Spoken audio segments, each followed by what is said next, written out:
The snow was falling softly outside the windows of the Dabate home on Birchview Drive in Ellington, Connecticut, on the morning of December 23, 2015. Christmas was just 2 days away, and the quiet suburban neighborhood was wrapped in the peaceful hush that comes with fresh snowfall. Inside the two-story colonial house, Connie Dabate was preparing for what would be the last morning of her life. At 39, Connie was a successful pharmaceutical executive who had built a comfortable life with her husband, Richard. They had been married for 15 years and had 2 young sons together. To anyone looking from the outside, the Dabates appeared to be living the American dream. Successful careers, beautiful home, healthy children, and all the trappings of suburban prosperity. But appearances can be deceiving, and beneath the surface of this seemingly perfect marriage, dark currents had been flowing for months. Connie had developed a passion for fitness over the past year, and her morning workout at the local YMCA had become a cherished routine.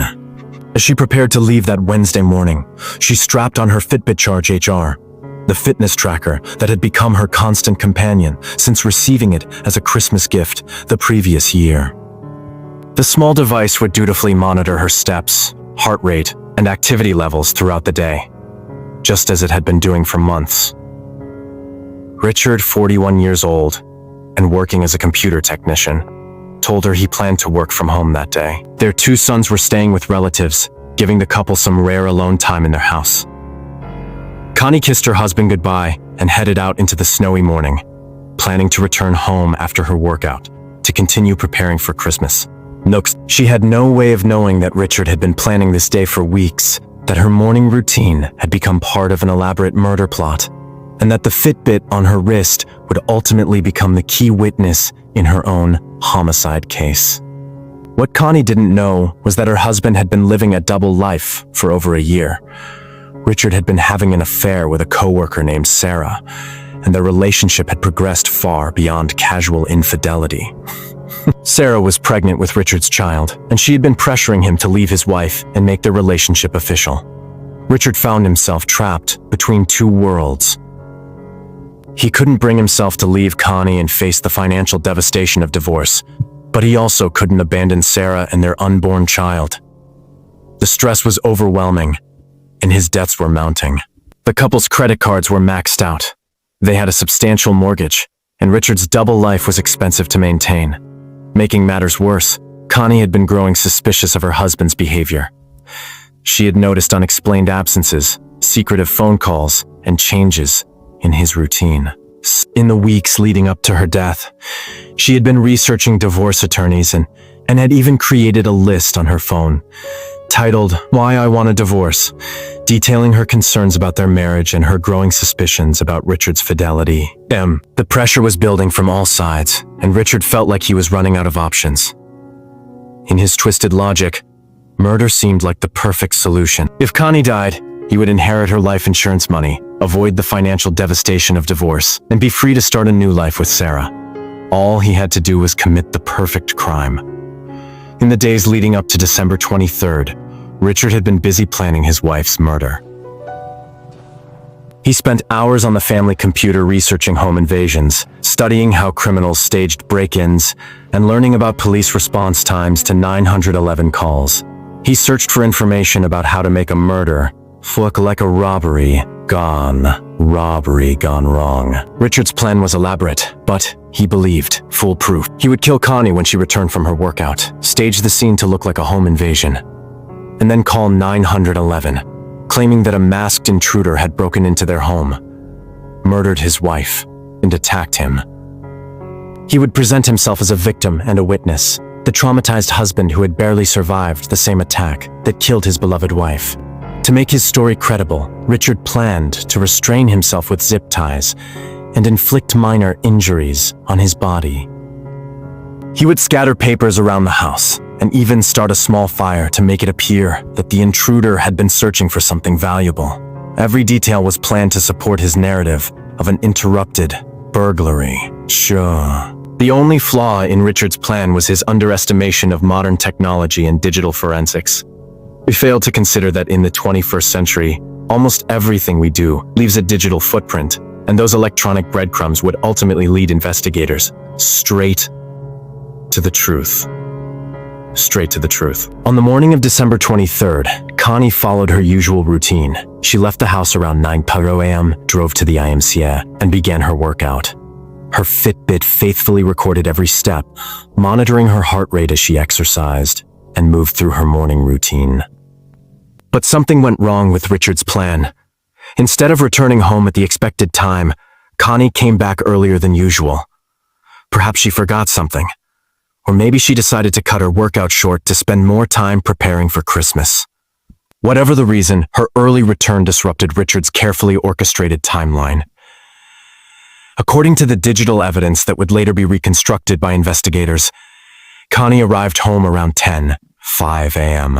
Her Fitbit showed her moving through the house, her heart rate normal, her steps steady. She likely had no idea what was waiting for her.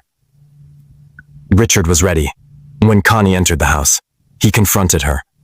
There may have been an argument, perhaps about his affair or her plans for divorce. Or maybe he simply attacked her without warning, determined to go through with his plan regardless of the circumstances. The Fitbit recorded the final moments of Connie's life with mechanical precision. At 10:05 a.m., the device showed a sudden spike in her heart rate, consistent with extreme fear or physical exertion. Her movements became erratic, suggesting a struggle. Then, abruptly, all activity ceased. Connie Dabate had been shot once in the back of the head, and the small device on her wrist fell silent forever with his wife dead. Richard quickly went to work staging the crime scene. He moved Connie's body to the basement, making it appear that she had been killed during a confrontation with an intruder. He ransacked the house, pulling out drawers and scattering belongings to simulate a burglary. He started a small fire with some papers, letting them smolder to suggest that the intruder had been destroying evidence. Then, Richard turned his attention to creating his own victim persona. He used zip ties to loosely bind himself to a metal folding chair, careful to leave the restraints loose enough that he could easily free himself when police arrived. He used a knife to inflict several shallow cuts on his body, wounds that would look dramatic but weren't serious enough to require medical attention. Finally, at 10:56 a.m., Richard called 911. "I need help," he gasped into the phone, his voice carefully modulated to sound panicked and breathless. "Someone broke into my house. They killed my wife. I'm hurt." The 911 dispatcher kept him on the line, asking questions and dispatching emergency responders to the scene. Richard played his part perfectly, describing a tall, masked intruder who had broken into their home, confronted Connie when she returned from the gym, and killed her before attacking him. "He tied me up," Richard told the dispatcher. "I think he's gone now, but I can't be sure." "Please hurry." Connecticut State Police and emergency medical personnel arrived at the Dabate home within minutes of the 911 call. They found what appeared to be the aftermath of a violent home invasion. Upstairs, Richard was partially restrained to a chair, bleeding from several cuts, appearing to be in shock. The scene seemed to support Richard's story. There were signs of a struggle, evidence of a search through the house, and the smoldering papers suggested that the intruder had been trying to destroy something. Richard's injuries and restraints appeared consistent with his account of being attacked and tied up by the killer. Detective Timothy Lefebvre of the Connecticut State Police, Major Crime Squad, took charge of the investigation. An experienced investigator with years of homicide cases under his belt, Lefebvre knew that first impressions could be deceiving. While the scene appeared to support Richard's story of a home invasion, certain details troubled him. The zip ties binding Richard were loose enough that he could have easily freed himself. His injuries, while bloody, were superficial and appeared to be carefully placed to avoid major blood vessels or organs. Most puzzling of all, despite the apparent ransacking of the house, nothing of significant value appeared to be missing. Lefebvre decided to treat Richard as both a victim and a potential suspect, a decision that would prove crucial to solving the case. As Detective Lefebvre and his team began their investigation, they quickly realized that this case would be solved through digital forensics rather than traditional detective work. The Dabate home was filled with electronic devices, each one potentially holding crucial evidence about what had really happened that morning. The investigation team began the painstaking process of examining cell phone records, computer files, home security system logs, and GPS data logs, and GPS data. They analyzed Richard's phone to determine his location throughout the morning, studied the family computer to understand what had been searched in the days leading up to the murder, and carefully examined the home security system to understand exactly when and how the supposed intruder had entered the house. But the most crucial piece of evidence was still attached to Connie's wrist. Fitbit devices are designed to be comprehensive health monitors, tracking not just steps and exercise but also heart rate, sleep patterns, and overall activity levels throughout the day. The Fitbit Charge HR that Connie wore was equipped with a built-in GPS and accelerometer, allowing it to track her movements with remarkable precision. When investigators examined the data from Connie's Fitbit, they discovered a timeline that completely contradicted Richard's story. According to Richard's account, Connie had left for the gym around 9:00 a.m. and was still there when he called her about the security system alert at 9:18 a.m. He claimed she didn't return home until after 10 a.m., when she supposedly surprised the intruder and was killed. But the Fitbit told a different story. The device showed that Connie had indeed gone to the IMCA and had worked out that morning, with her heart rate and movement patterns consistent with exercise. However, the data also revealed that she had returned home much earlier than Richard claimed, arriving at the house around 10:05 a.m. More damning still, the Fitbit showed that Connie was moving around inside the house at 10:05 a.m., contradicting Richard's claim that she was still at the gym at that time. The device recorded her final movements, showing a sudden spike in heart rate consistent with fear or extreme physical exertion, followed by complete cessation of all activity. The Fitbit had become the perfect witness, providing an unbiased, minute-by-minute account of Connie's final morning that no human witness could match. As investigators continued to analyze the digital evidence, Richard's carefully constructed story began to fall apart piece by piece. Cell phone tower data showed that Richard's phone had been at the house throughout the morning, contradicting his claim that he had left for work and only returned after receiving the security system alert.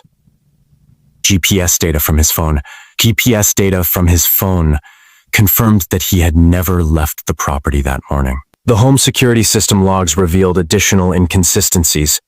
While there had indeed been an alert at 9:18 a.m., further analysis showed that the alert was triggered from inside the house, not by someone breaking in from outside. This suggested that Richard himself had triggered the alert, possibly as part of his plan to establish a timeline for his fabricated story. Computer forensics revealed the most damning evidence of all. In the days and weeks leading up to Connie's murder, someone had been conducting extensive internet searches on the family computer. The search history painted a chilling picture of premeditation. How long does it take police to respond to 911 calls? How to stage a home invasion? Home invasion statistics, Connecticut. How to make a murder look like a robbery? Zip tie restraints. Gunshot wounds forensics. Searches had been conducted at times when only Richard had access to the computer, and they provided clear evidence that the murder had been planned well in advance. As investigators dug deeper into Richard's life, they uncovered the motive that had driven him to murder his wife. Richard had been having an affair with a coworker named Sarah for over a year, and their relationship had progressed far beyond casual infidelity. Sarah was pregnant with Richard's child, and text messages recovered from his phone revealed the depth of their relationship. The night before Connie's murder, Richard had texted Sarah, "I'll see you tomorrow, my little love nugget." Other messages showed that Sarah had been pressuring Richard to leave his wife and make their relationship official. Financial records revealed that Richard was drowning in debt while trying to maintain two households. The couple had a substantial mortgage, maxed out credit cards, and Richard's income was insufficient to support his double life. Investigators also discovered that Connie had been growing suspicious of her husband's behavior. Her phone contained evidence that she had been researching divorce attorneys and had created a list detailing her reasons for wanting to end their marriage. She had scheduled a consultation with a divorce lawyer for the week following Christmas. For Richard, the walls were closing in from all sides. From all sides. His wife was planning to divorce him. His mistress was pregnant and demanding answers, and his finances were in shambles. In his warped thinking, murder seemed like the only way to escape his problems while maintaining his lifestyle. and starting fresh with Sarah.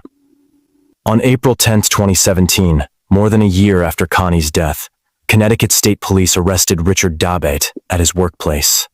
The arrest warrant detailed the extensive digital evidence that contradicted his story, including the crucial Fitbit data that proved Connie was alive and in the house when Richard claimed she was still at the gym. The warrant also outlined the affair, the pregnancy, and the financial pressures that prosecutors believed had driven Richard to commit murder. The evidence was overwhelming, built on a foundation of digital breadcrumbs that Richard had never imagined could be reconstructed to reveal the truth. Richard was charged with murder in the first degree, tampering with evidence, and making false statements to authorities.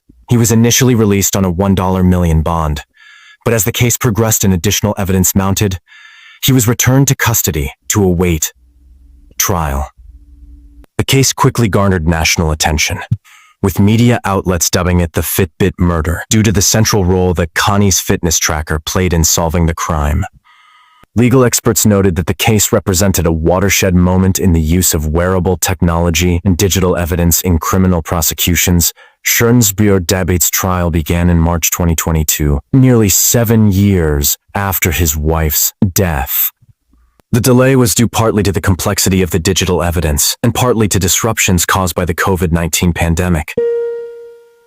But when the trial finally began, it attracted widespread media attention and legal observers interested in the groundbreaking use of technology in the case. Prosecutor David Smith methodically laid out the state's case, using the digital evidence to dismantle Richard's alibi piece by piece. The Fitbit data was central to the prosecution's argument, providing an irrefutable timeline that contradicted Richard's claims about when Connie returned home and when she was killed. The defendant would have you believe that at 10:05 a.m., when Connie Dabate's Fitbit shows her taking her final steps in this world, that she was actually at the IMCA. Smith told the jury during his opening statement. But the evidence shows that's impossible. The defendant's own story is contradicted by the very technology he didn't think to account for. The prosecution presented evidence of the affair, the pregnancy, and the mounting financial pressures that had driven Richard to murder. They showed the jury the internet search history that revealed months of planning, the cell phone data that proved Richard had lied about his whereabouts, and the Securitas system logs that contradicted his story about an intruder. Expert witnesses testified about the reliability of Fitbit data and how it could be used to reconstruct a person's activities and movements. Digital forensics experts explained how they had analyzed multiple sources of electronic evidence to create a comprehensive timeline of the morning, December 23, 2015, for Richard's defense team. Led by attorney Trent Lalima, faced an uphill battle against the mountain of digital evidence, evidence. They maintained their client's innocence throughout the trial, arguing that the digital evidence was unreliable and that the investigation had been biased from the beginning. Richard Dabate loved his wife. Lalima told the jury during his opening statement. He did not kill her. The real killer is still out there, and the police have focused on the wrong man because it was easier than conducting a thorough investigation. The defense tried to poke holes in the Fitbit evidence, bringing in their own experts to argue that fitness trackers could be unreliable and that the data might not be as accurate as prosecutors claimed. They suggested that Connie could have returned home unexpectedly and been killed by an intruder, just as Richard had claimed from the beginning. But the prosecution's case was built on more than just the Fitbit data. The digital evidence formed an interlocking web of proof that was difficult to challenge. Cell phone records, computer searches, security system logs, and financial records all supported the same conclusion. Richard Dabate had murdered his wife and staged the scene to look like a home invasion. After 5 weeks of testimony and 2 days of deliberation, the jury reached their verdict on May 10, 2022. Richard Dabate was found guilty on all counts: murder in the first degree, tampering with evidence, and making false statements to authorities. As the verdict was read in the courtroom, Connie's family members wept with relief and exhaustion. They had waited more than 6 years for this moment, enduring the pain of loss while watching Richard maintain his innocence and fight the charges against him. Connie's father, Keith Margada, spoke to reporters outside the courthouse, After the verdict was announced, "We've been waiting 7 years for justice for Connie," he said, his voice breaking with emotion. "She was a wonderful daughter, mother, and sister, and she deserved so much better than what happened to her. Now we can finally start to heal and move forward." Richard showed little emotion as the verdict was announced, but his family members were devastated. His mother and sister had supported him throughout the trial, maintaining his innocence despite the overwhelming evidence presented by prosecutors. On August 19, 2022, Richard Dabate returned to court for sentencing. Judge Maureen Dennis imposed a sentence of 65 years in prison for the murder conviction, along with additional concurrent sentences for tampering with evidence and making false statements. During the sentencing hearing, members of Connie's family delivered emotional victim impact statements, speaking directly to Richard about the devastation his actions had caused.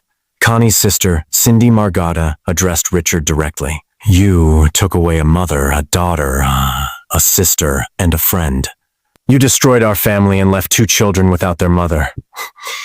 You shattered all of our lives with your selfish actions, and I hope you think about what you did every single day for the rest of your life." Other family members spoke about Connie's loving nature, her dedication to her children, and the hole her death had left in their lives.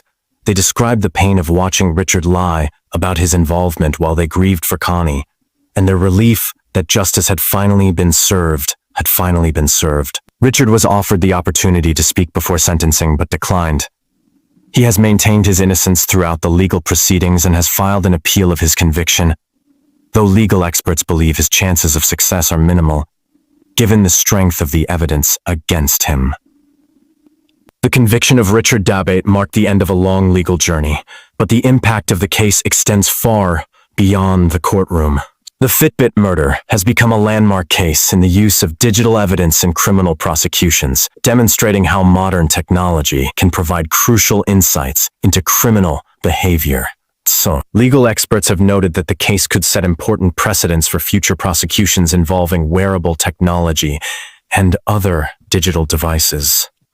As fitness trackers, smartwatches, and other wearable devices become increasingly sophisticated and ubiquitous, courts are likely to see more cases where such devices provide crucial evidence. The case also highlighted the importance of comprehensive digital forensics in modern criminal investigations. The Connecticut State Police's careful analysis of multiple digital sources, cell phones, computers, security systems, and fitness trackers created an unshakable foundation for the prosecution that no single piece of evidence could have provided. For Connie's family, the conviction brought a measure of closure, though the pain of her loss remains. Her 2 sons, now teenagers, have been raised by family members who have worked to shield them from the media attention surrounding their mother's murder and their father's conviction. The case serves as a stark reminder that domestic violence can lurk behind even the most seemingly perfect facades, and that the people we trust most can sometimes be the most dangerous. It also demonstrates that in our increasingly connected world, the truth has a way of emerging through the digital footprints we leave behind. Connie Dabate's Fitbit may have recorded her final steps, but her legacy lives on in the precedent her case set and the awareness it raised about the potential of technology to serve justice. In death, she became a voice for victims everywhere, speaking through the data that exposed her killers, lies, and ensured that he could not escape the consequences of his actions. The murder of Connie Dabate reminds us that justice, while sometimes delayed, can prevail even against the most carefully planned crimes. Richard Dabate thought he had committed the perfect murder, but he failed to account for the digital age in which we live, where our devices bear witness to our actions in ways we never imagined possible. As Richard Dabate serves his 65-year sentence, the case stands as a testament to the power of modern forensic science and the dedicated work of investigators who refuse to accept easy answers. Most importantly, it ensures that Connie Dabate's death was not in vain, and that her story will continue to help solve crimes and serve justice for years to come.